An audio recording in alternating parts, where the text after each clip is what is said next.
Hi, I'm Mark Cerny.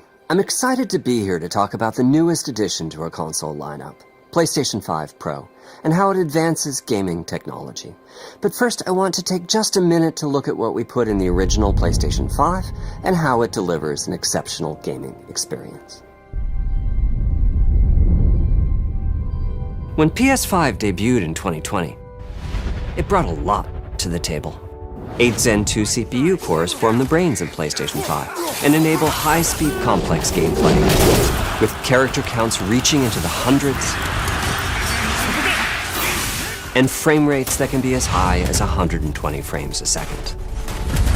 PS5 has a powerful RDNA 2 GPU, which can render anything from intricate details to fantastic worlds with vast panoramas to explore.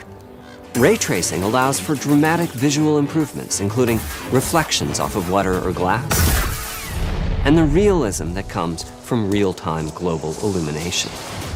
A custom SSD can load data at breathtaking speed, resulting in ultra-fast transitions between game worlds and data streaming rates so high that traversal speeds are essentially unlimited. You okay? I'm working on it! Tempest 3D audio tech brings an unparalleled sense of immersion to the sound of the games. With audio so real, you may not even need to see the enemies to know exactly where they are. Finally, the DualSense controller has haptics that let you feel through your hands what your character is experiencing inside of the game. It's wonderful to see such variety and richness of game experiences. Creators have made amazing use of the hardware capabilities, but when I talk to them, I do hear about their desire for more graphics performance. The dreams of the developers are bigger than can be supported at 60 frames per second, and that leads to an aspect of modern gaming that we're all familiar with: graphics modes. It can be a difficult choice for players. Fidelity modes emphasize the visuals, typically through higher resolution rendering. These modes might also have enhanced detail or use more ray tracing. But the games only run at 30 frames per second. The visuals can be choppier and the controls less responsive. Performance modes emphasize frame rate and interactivity, typically choosing to run at 60 frames per second, mainly by reducing the graphical detail until those frame rates can be achieved. When asked to decide on a mode, players are choosing performance about 3/4 of the time. Removing that decision, or at least narrowing that divide, is one of the key targets for PlayStation 5 Pro. We want to give players the graphics that the game creators aspire to, at the high frame rates that players typically prefer. To do that, PS5 Pro substantially improves over PlayStation 5 in 3 ways. Here's what we call the Big 3. First, we made the GPU much larger and increased the speed of the memory it uses. The result is rendering that's up to 45% faster. Second, we made major upgrades to the ray tracing, taking a streamlined and accelerated approach that allows calculation of the rays at double or even triple the speeds of PlayStation 5. And finally, we added custom hardware for machine learning and an AI library called PlayStation Spectral Super Resolution, or PSSR for short. PSSR analyzes the game images pixel by pixel and can add an extraordinary amount of detail, which boosts the effective resolution of the games.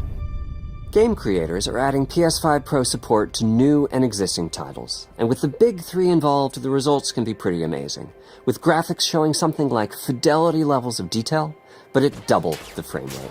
Here's The Last of Us Part 2 running on PS5 Pro. It has huge amounts of detail and targets a super smooth 60 frames per second. Let's compare this to the fidelity mode on PS5, which is only running at 30 frames per second and is therefore much choppier. Don't stop! We gotta lose. This goal of delivering almost fidelity-like graphics at performance frame rates has been achieved for a broad set of titles, including Marvel's Spider-Man 2 and Ratchet & Clank Rift Apart. We can see that PS5 Pro is close to doubling the power of PlayStation 5. Another way to compare the two consoles is to look at PS5 Pro versus Performance mode on PS5, both of which target 60 frames per second. What we see here is a difference in detail. PS5 Pro is much sharper and crisper than PS5.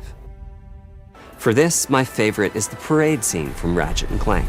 Distant details are much clearer. And here we can see Marvel's Spider-Man 2 is noticeably higher resolution throughout the scene, including the trees and procedural cars. So overall, some remarkable improvement to the games. On PS5 Pro, we can see increased sharpness to the graphics or smoother and more responsive gameplay. This is the big three showing their value. As you've been seeing, machine learning via the PSSR library is being used quite broadly to add pixel detail and boost frame rate. But there are as many approaches as there are game engines. The increase in raw GPU power is being especially effective for Horizon Forbidden West. Apart from the detail boost, that extra graphics power is allowing for improvements to lighting and visual effects, as well as to the hair and the skin in cinematics. Open up, guys. Jorv's orders. Good enough for me. Ray tracing is finding broad usage as well, particularly when the games are focused on higher frame rates. The faster hardware in PS5 Pro can make a real difference, allowing Gran Turismo 7 to add ray-traced reflections between the cars in gameplay, while continuing to support their targeted 60 frames per second. That boost in ray tracing is also delivering big wins for Hogwarts Legacy, allowing not only for better reflections and a greater variety of reflective surfaces, but also for further realism in the casting of shadows. I hope you've enjoyed this run-through of the technology behind PlayStation 5 Pro. Simply put, it's the most powerful console we've ever built, and a worthy addition to the PS5 family. Let me wrap this up by giving you a quick look at a number of games running on the new console.